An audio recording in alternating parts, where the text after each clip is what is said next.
بسم اللہ الرحمن الرحیم۔ السلام علیکم ورحمۃ اللہ وبرکاتہ۔ یقیناً تمام سننے والے خیر و عافیت سے ہوں گے۔ اللہ رب العزت ہم سب کو دنیا اور آخرت میں کامیابیاں عطا فرمائے۔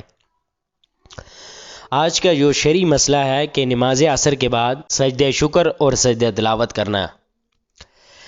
اکثر یہ سوال ہوتا ہے کہ جو مکروہ اوقات ہیں جیسا کہ زوال کا وقت ہو گیا، سورج غروب ہونے کا وقت، سورج طلوع ہونے کا وقت، نماز عصر کے بعد سجدہ شکر کرنا مکروہ تحریمی، ناجائز اور گناہ ہے۔ دھیان سے سنیے گا۔ جبکہ سجدہ تلاوت ہوتی ہے، قرآن کے اندر جو آیت سجدہ ہیں ان کے بارے میں یہ بات ہو رہی ہے کہ سجدہ تلاوت غروب آفتاب یعنی آخری 20 منٹ کے علاوہ پورے وقت میں کر سکتے ہیں، بلا کراہت جائز ہے۔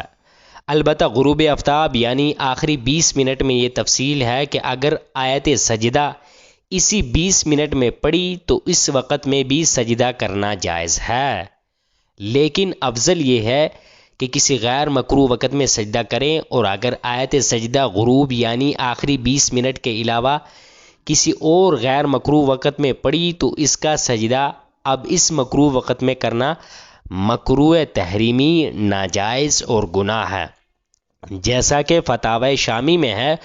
وَكُرِهَ نَفْلٌ بَعْدَ صَلَاةِ فَجْرٍ وَصَلَاةِ عَصْرٍ وَلَوْ الْمَجْمُوعَةُ بِعَرَفَةَ لَا يُكْرَهُ قَضَاءُ فَائِتَةٍ وَلَوْ وِتْرَ أَوْ سَجْدَةَ تِلَاوَةٍ، یعنی نفل فجر اور عصر کے بعد مکروہ ہیں، اور فجر اور عصر کے بعد فوت شدہ نمازوں کی قضا کرنا اور سجدہ تلاوت کرنا مکروہ نہیں۔